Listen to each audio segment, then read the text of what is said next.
Shalom from Jerusalem. This is TV7's Israel at War update.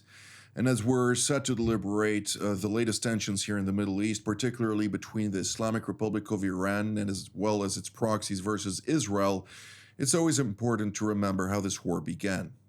307 days ago, on October 7th of 2023, the Islamist Hamas and its terror affiliates in the Gaza Strip launched a surprise onslaught on southern Israel, declaring war by perpetrating a massacre, murdering some 1,200 mostly civilians, wounding over 4,800 others, and kidnapping 246 people, including elderly, men, women, infants, and children.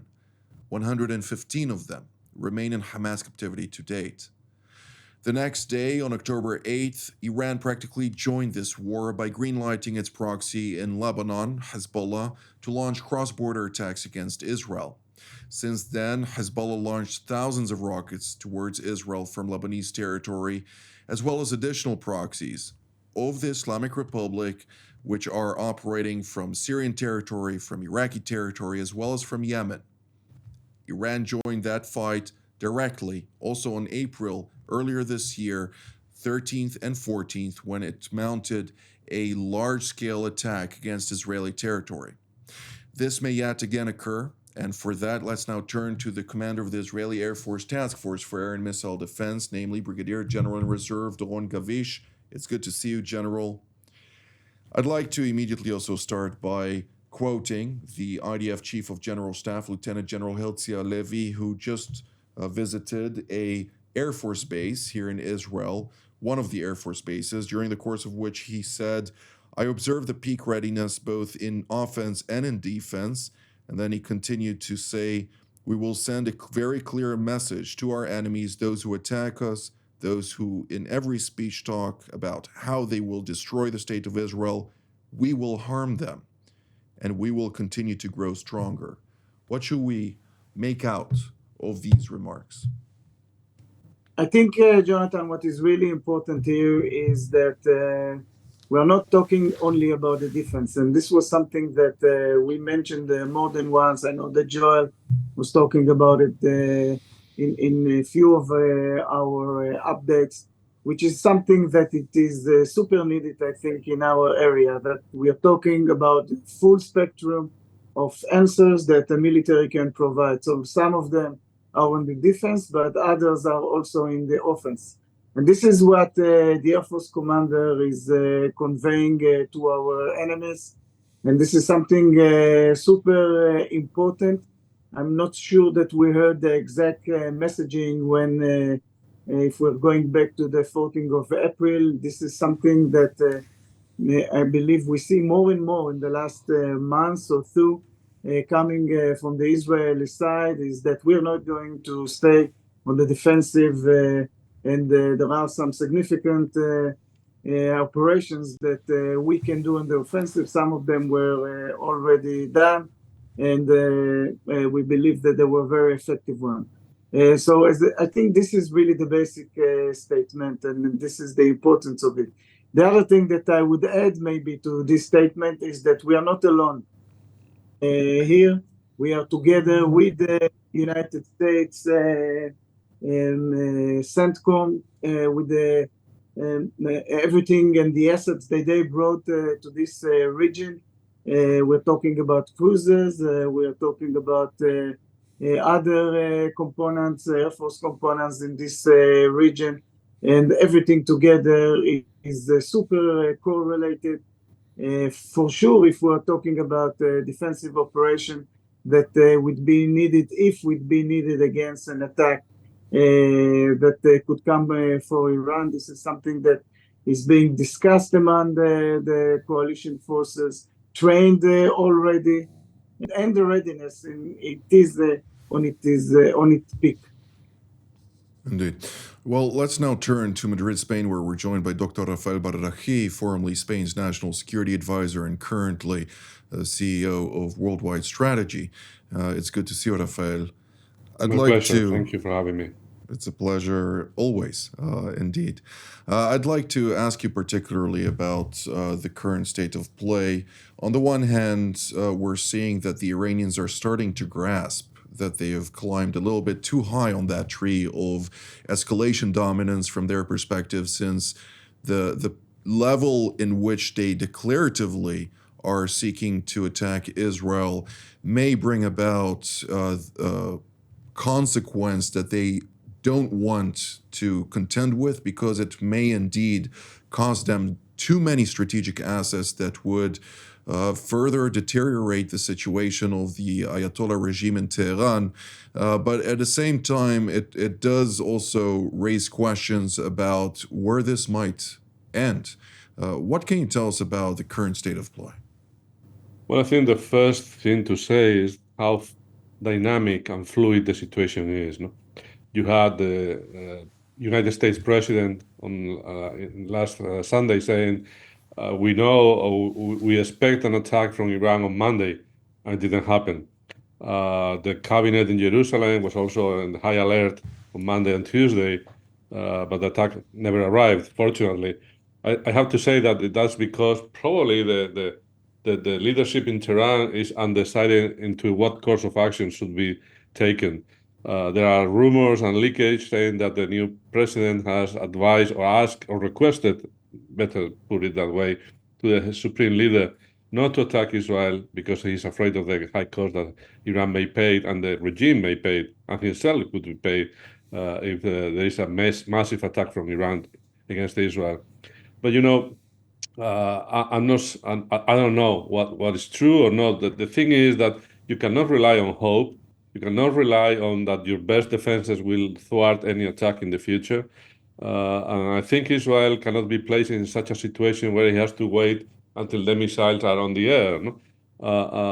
I'm not advocating crazy, unthought preemptive action, but at some time, cost effectiveness analysis has to be applied here, whether it's better to wait or to anticipate any major attack if you have the knowledge and the intelligence that is happening. No? Now the situation seems to be on hold. It doesn't mean necessarily that Iranians are backpedaling from the threats, but they may be looking for alternatives. No, you have to be imaginative enough to foresee all course of actions from Iran, direct and particularly indirect actions against the Jewish interests in the world, Jewish installations, communities, public officers, embassies. Everything is at their disposal, and they have all the cards in their hands.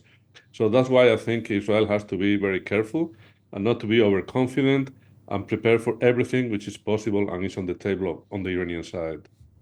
Thank you, Rafael. Let's now turn to London, where we're joined by retired Colonel Joel Rayburn, formerly a senior director at the National Security Council in Washington, D.C., for Lebanon, Syria, Iran, Iraq, as well as the U.S. Special Envoy for Syria, among other senior positions in various U.S. administrations, but also specifically, currently, he is the founding director of the American Center for Levant Studies. It's good to see you, Joel.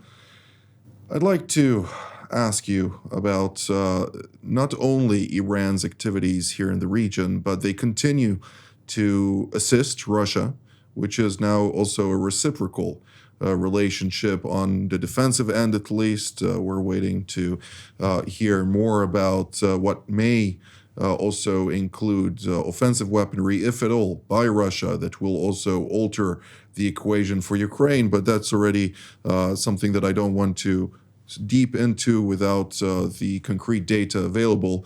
And therefore, I'd like also to touch on the Iranian involvement in Africa, where they're seeking to counter Western influence, but also in the United States.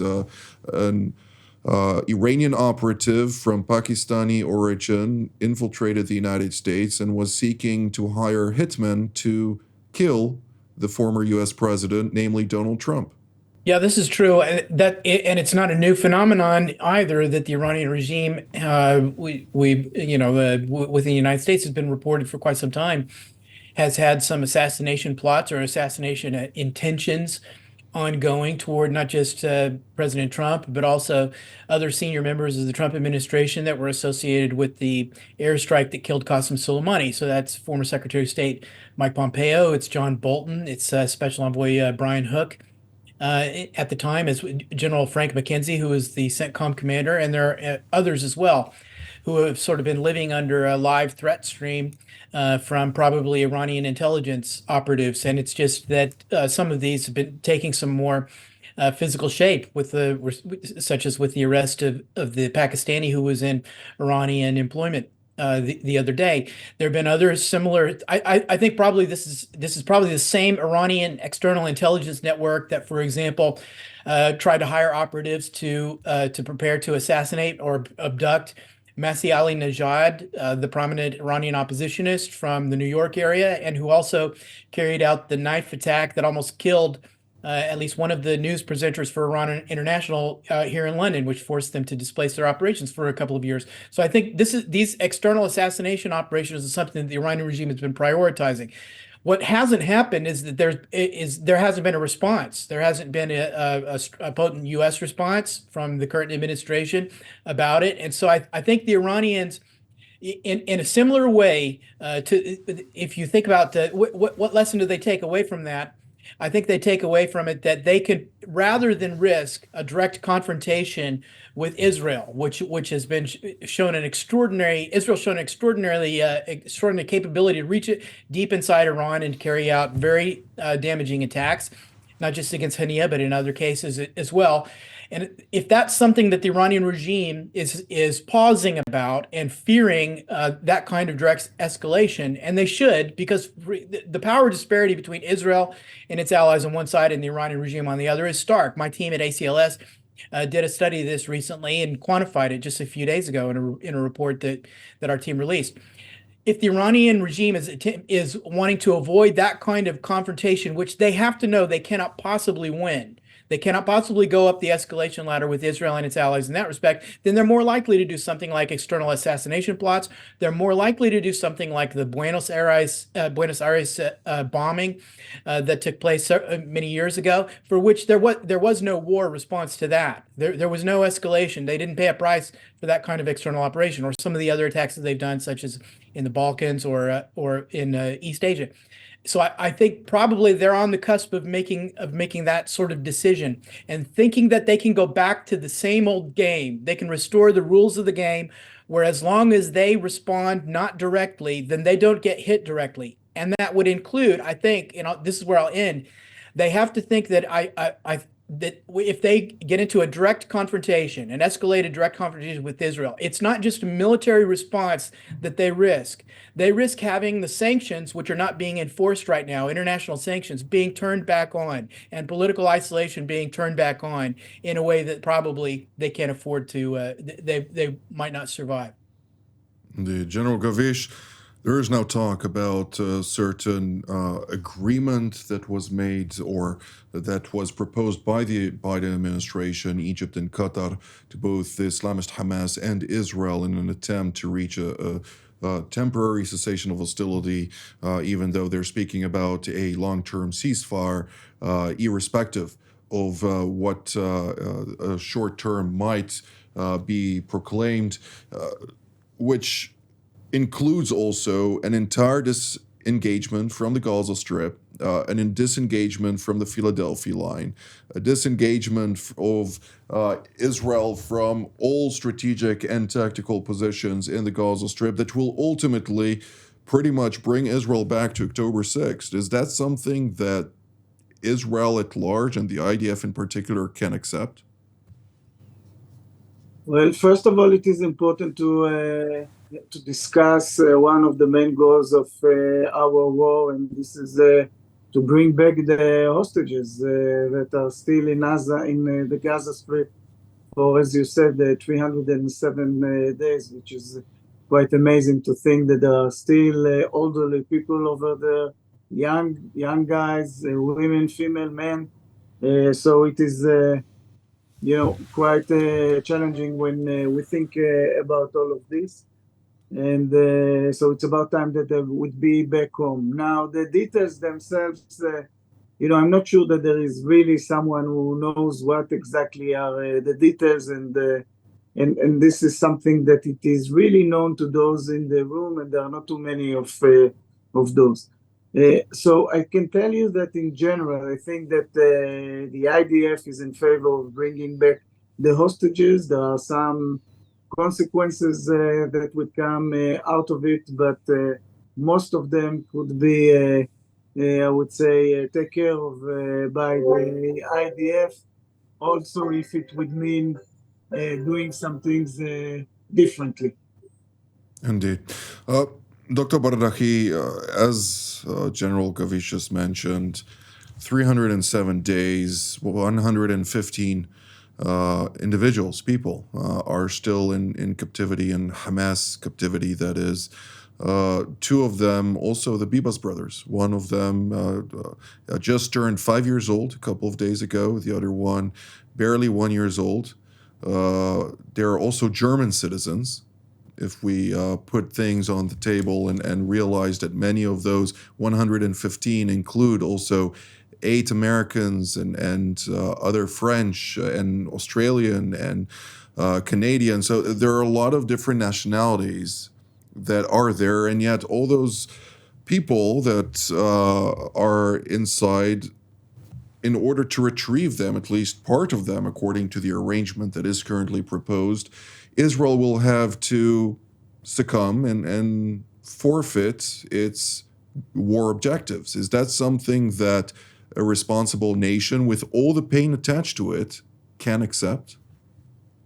Well, definitely not. No, I think let me say, Jonathan, that I visited in the past several kibbutz that were attacked in October the 7th. I visited also the house of the Bibas family, and which is heartbreaking, no, to know that Hamas is taking the civilians and also military totally in violation of any war or law of the warfare, and the international community has accepted that as a normal thing, no? Which is really an aberration and a moral aberration as well. No? But that's what it is, I have to say. No, the world is not what we should be, but what it is. I think the government has set quite clear the goals of the war. No?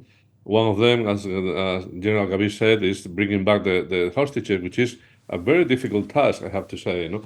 But destroying Hamas and putting all the effort in achieving that goal is the only way, as far as I understand and I see it as a military analyst expert, to force Hamas to have a deal which is effective, real, and bring them home back, as we all want. No? I understand that the families and other countries may think differently to have a deal now and deal with Hamas after that. But sincerely, I think that the more pressure you put on Sinwar, the more pressure you put on the remnants of Hamas terrorists, the better chances to get the hostage back.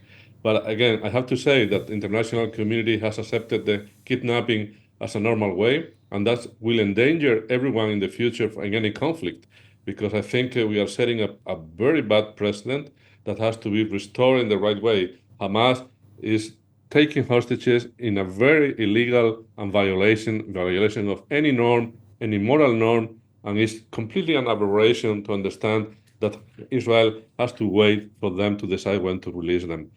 Israel has the right to enforce any policy he wants to get them back home as soon as possible. Thank you, Rafael. Colonel Rayburn, I'd like to ask you particularly about Iranian illicit activities beyond the conflict now between Israel and the Islamic Republic. We just saw their malign activity not only in the theater of Ukraine, but also in Africa, but now also in the United States once again, where it sent a Pakistani operative of Iranian intelligence to hire hitmen to kill a former president, Donald Trump. And not only him, what can you tell us about that, and what needs to be done, or what is being done for that matter, by the current administration in Washington to counter those activities? Well, it hasn't happened yet, Jonathan, except for, the period of the Trump administration. That was explicitly the policy, was not to pay ransom for hostages, which just the thing about paying ransom for hostages, it's short-sighted because, and governments tend to do it, and private companies tend to do it because it can solve a near-term problem. But our attitude toward hostage taking, especially by the Iranian regime and its allies, during the period of the Trump administration, was that we had to consider not just those that have been taken hostage right now, but those that would be taken hostage in the future if we didn't if we didn't deter the practice of hostage taking. Unfortunately, I think if you look around the global landscape right now, I mean, the European countries, the current U.S. administration, I mean, they're back into the same mode of essentially paying the ransom. Or constructing deals, paying indirect ransom by constructing sanctions relief deals or so on, and that's across the board. So it takes leadership, and it takes establishing a strong deterrent. You have to be willing to use your pressure tools to put a stop to that practice. And so far, no one's been willing to do that I think in a sustained way. Indeed. Well, we're drawing near to the end of the program. We have roughly 5 minutes for the three of you, and therefore I'd like to start with one question for all three. What would we need to do in order to avert a scenario in which the Islamic Republic of Iran will utilize the current situation in which the West and the international community at large is not necessarily telling Iran don't the way it was in the past, but rather is urging them to de-escalate, which is one step backwards from don't. It would utilize this time to break out potentially to a nuclear weapon capabilities, potentially even test a nuclear weapon. Is that something that is in the Israeli calculus and that of the international community? General Gavish, we'll start with you. From the Israeli point of view, we have to remember that our enemy, the number one enemy, the strategic enemy, is really Iran. And what we've seen in the last almost 10 months is that Iran is in a war against Israel. Some of it was directly, but other way was through the proxies. And we found ourselves fighting on the north, on the east, on the west, on the south, all over. So if for some reason Iran would decide that they're not, attacking Israel now, I don't think that this would mean that our problems are solved. I think that Iran should stay on the table. I think that Iran and the world, the coalition and the world overall have to look on Iran as the destabilizer of this region. And it have to come with Iran with the stick and with the carrot, and they would have to understand that they have a lot to lose if they are not, if they won't go back from their ideas to continue with their plan for weapons of mass destruction. And those could be, when I'm talking about the stick, it could be military one, economical one, diplomatical one, something that would be significant and to bring them to the point that they would understand that they cannot continue like that. There is no other way other than that. And this is something that I hope everyone will understand. And of course, this should be led by the United States, and Israel is a player on it, but I think this is a global issue. Indeed. Dr. Bardahi? Well, I think the Western world must come to terms and understand that we are facing, let's say, metaphorically, a kind of World War III scenario where Russia on the one hand, China on the Far East, and Iran in the Middle East are all in the same policies, not necessarily in an open alliance, against the Western values and Western regimes and Western world. No? And we should pay attention to the dynamics between the three poles of this emergent axis of evil, let's say, against the Western values. I have to say also that Israel has now the possibility to increase their diplomacy with the Europeans, which has been hardliners compared to the Biden administration on Iran, and they should take benefit of that. But I'm afraid the United States is now in the middle of the electoral cycle, and I think we have to wait until November election to see the results and what could be the future policies, no, vis-a-vis Iran and the region. But having said that, I think Israel has a good chance cards in the hands, and they can work with Berlin, Paris, and London to try to fix the policy vis-a-vis Iran and put some pressure on the American administration to follow the lines, increase the sanctions, and be very aware of the revolutionary intentions of the Ayatollah's regime in Tehran.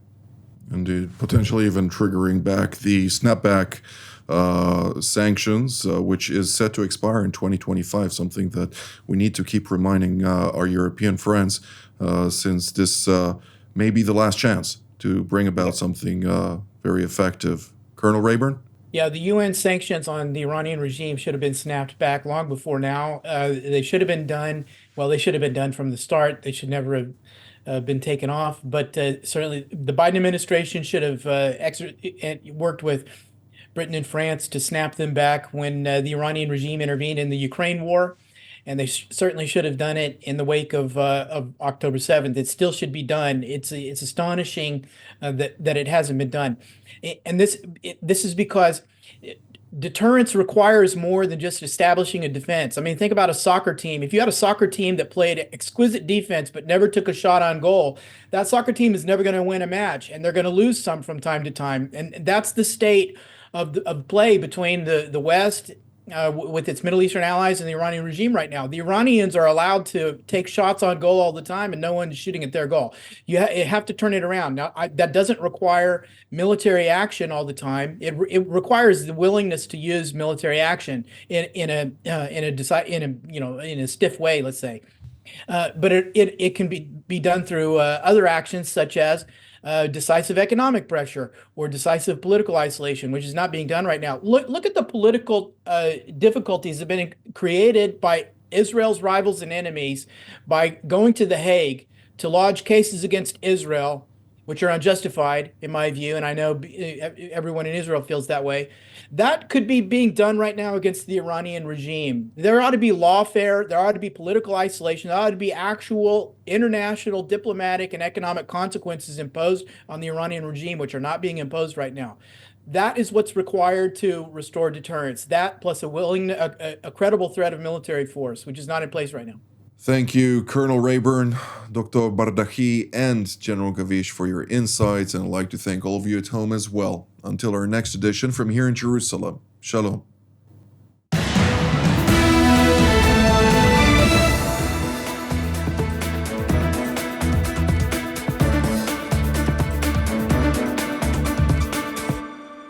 TV7 Israel invites you to watch and hear some of the most knowledgeable experts, most of whom partook in creating policies shaping this region today. Join us for Jerusalem Studio.